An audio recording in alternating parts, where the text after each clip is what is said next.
Marre de tes problèmes? Envie de laisser tous les tracas derrière toi? J'ai l'endroit idéal pour toi. Un désert au milieu du plus grand océan du monde. Mais ne t'attends pas à t'y trouver tout seul, car quelqu'un y vit déjà. Le point Nemo est l'endroit le plus reculé de notre planète. Son nom veut tout dire, Nemo signifie « personne » en latin, et en Disney, il signifie « petit poisson clown ». Ce lieu le plus isolé est situé à plus de 2600 km de toute côte, en dessous des dizaines de milliers de kilomètres de profondeur océanique. En haut, le ciel à l'infini. Ou un voisin inattendu? Plus de détails à ce sujet un peu plus tard. Pour l'heure, allons-y, un long voyage nous attend. Tu réserves un vol et tu arrives au Chili. Ici, sur la côte du Pacifique Sud, tu as intérêt à bien profiter de ta dernière journée sur la terre ferme, car demain, tu navigueras sur l'océan et tu ne verras rien d'autre qu'un océan bleu sans fin sur des kilomètres et des kilomètres. Tu montes à bord du navire très tôt le matin. Destination, ces étranges coordonnées. Attrape ton téléphone et entre-les sur ton GPS. Tu n'obtiendras pas de trajectoire. Seul un capitaine expérimenté peut t'emmener à ce point et te ramener à terre en toute sécurité. Le capitaine t'informe que tu es sur le point de parcourir 8000 km. C'est l'itinéraire du Chili à la Nouvelle-Zélande que les chercheurs de l'Institut de microbiologie marine Max Planck ont emprunté en 2015. Dans le sillage de nos plus grands scientifiques, nous mettons les voiles. Plus de 2 semaines se sont écoulées depuis l'embarquement. Pendant tout ce temps, tu as flotté sur la surface bleue de l'océan le plus grand et le plus profond de la Terre. Oublie Internet ou les services de téléphonie mobile. Les livres sont devenus tes nouveaux meilleurs potes. Peut-être l'île mystérieuse de Jules Verne. Tu pourras rencontrer le capitaine qui a donné son nom à ce point. Tu ne peux apercevoir le rivage dans aucune direction, même avec tes jumelles. Tu pourrais penser que tu es perdu, mais le capitaine sait ce qu'il faut faire et te calme. Tu regardes la carte et tu te rends compte que tu es enfin arrivé au pôle d'inaccessibilité, le point Nemo. Un endroit qui occupe 10% des océans du monde. Un endroit que l'on appelle désert en raison de l'absence quasi totale de vie.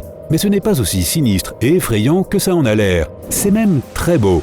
Ce pourrait même être l'endroit le plus propre des océans du monde. Tu savoures la tranquillité quand ton calme est interrompu par un grand crack assourdissant. Un énorme vaisseau spatial tombe du ciel et s'écrase dans l'eau. Ton cœur s'arrête, mais le capitaine reste super calme. « Juste un autre satellite qui tombe », dit-il de manière nonchalante.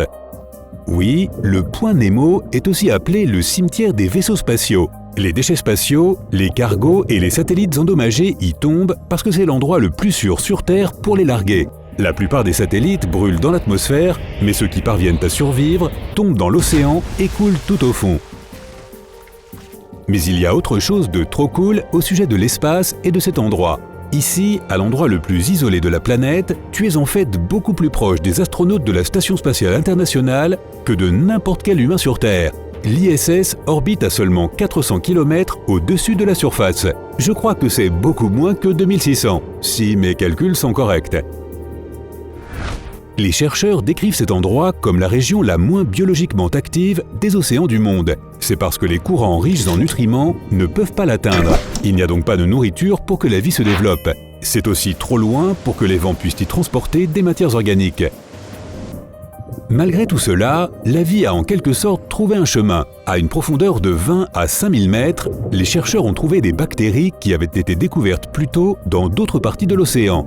Certes, il y en avait un tiers de moins que ce qui est habituel pour les microbes océaniques, mais la vie était toujours florissante. Tu vois, il y a une ligne de volcans sous-marins près du point Nemo. Lors d'une éruption, les volcans libèrent des produits chimiques dont les bactéries se nourrissent. Et des créatures plus massives, comme le crabe Yeti, se nourrissent de ces micro-organismes. Mais il y a seulement une vingtaine d'années, les experts étaient sûrs que quelque chose de bien plus gros qu'un crabe, ou tout autre être sur cette planète, vivait profondément sous la surface. En 1997, des océanographes ont enregistré un mystérieux son sous-marin à l'est du point Nemo. Ils l'ont appelé le bloop. Et il est facile de trouver des enregistrements de ce son en ligne. Cet événement a conduit beaucoup de gens à croire en l'existence d'un énorme monstre marin dans ces profondeurs océaniques isolées. Mais cette spéculation mystique n'a pas duré longtemps. Lorsque le bloop a été confirmé comme étant le son produit par un tremblement de glace, un séisme sous-marin provoqué par la fonte d'un iceberg. En effet, lorsqu'un iceberg assez gros se brise et s'effondre, il génère des sons massifs de basse fréquence. Donc, pas de monstre, désolé. Le point Nemo n'a pas été beaucoup étudié, donc il y a encore beaucoup de choses que nous ne savons pas. En attendant que les chercheurs puissent faire la lumière sur cet endroit très reculé, tu pourrais peut-être te rendre dans un autre endroit pour t'éloigner de la civilisation. Après 2 autres semaines de navigation, tu arrives enfin en Nouvelle-Zélande. De là, tu t'envoles vers un autre endroit incroyable, mais défavorable à la vie sur Terre, la dépression de Danakil. Nous arrivons d'abord dans la ville de Mekele, en Éthiopie. C'est la dernière chance de profiter de toutes les commodités de la civilisation. À partir d'ici, ce sera des déserts sans fin. Avant de partir, assure-toi d'apporter beaucoup d'eau et de porter des vêtements légers. Le soleil est brûlant. Au cours de ton périple, tu peux découvrir un petit village peuplé de la tribu locale, les Afars. C'est l'un des peuples les plus anciens du monde. Selon les rumeurs, ce sont les ancêtres des Égyptiens. Et tu peux y voir une ressemblance dans leur coiffure traditionnelle. Les gens de cette région doivent vivre de manière totalement autonome. Pas de restaurant ni d'épicerie, pas d'eau courante, pas de lumière et surtout pas de gadgets. La seule chose qui les relie à la civilisation, ce sont les caravanes de chameaux qui passent. Bienvenue à l'endroit le plus chaud sur Terre, où la température moyenne atteint 38 degrés Celsius en hiver et jusqu'à 60 degrés Celsius en été. Crois-moi, tu auras l'impression d'être sur une autre planète. Le sol sur lequel tu marches contient la plupart des éléments du tableau périodique. Sel coloré, soufre jaune, fer rouge et manganèse noire. Tu auras l'impression d'être sur Mars. Ici, tout est toxique. Les lacs sont remplis d'eau acide rouge, jaune, orange et brune, et il y a tellement de sel ici qu'ils forment des excroissances bizarres qui dépassent du sol et des rochers. Fais attention car des geysers d'acide sulfurique bouillonnent partout. Oublie Mars, tout cela ressemble à une planète lointaine d'un film de science-fiction. Et tout comme le lointain Point Nemo, la vie a quand même réussi à surgir dans ces conditions extrêmes. Enfin, presque. Un groupe de scientifiques a découvert une nouvelle espèce de bactérie dans cette vallée. Ces bactéries ont la taille d'une nanoparticule, ont la forme d'une sphère et vivent dans les sels minéraux. Les conditions naturelles de cet endroit sont comparables à celles de Mars. Et cette découverte laisse espérer que de la vie pourrait être découverte sur la planète rouge. Mais cette incroyable nouvelle n'a pas fait long feu. Un groupe de chercheurs français a contesté cette découverte. Ils ont trouvé que ces bactéries provenaient vraisemblablement d'une contamination du laboratoire ou pouvaient avoir été apportées dans la vallée du Danakil par des touristes. De nouvelles études ont été menées et les scientifiques n'ont trouvé aucune vie microbienne naturelle. Il est possible qu'une analyse moléculaire plus précise puisse détecter de nouveaux micro-organismes, mais en attendant, la vallée de Danakil reste inadaptée à l'existence de la vie. Et voilà que s'évanouissent tous tes espoirs de t'y installer pour une vie tranquillou pépère.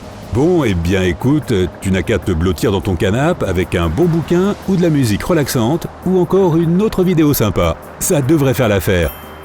Si tu as appris quelque chose de nouveau aujourd'hui, alors mets un like à cette vidéo et partage-la avec un ami. Et voici d'autres vidéos que tu devrais apprécier. Il te suffit de cliquer à gauche ou à droite et de rester du côté sympa de la vie.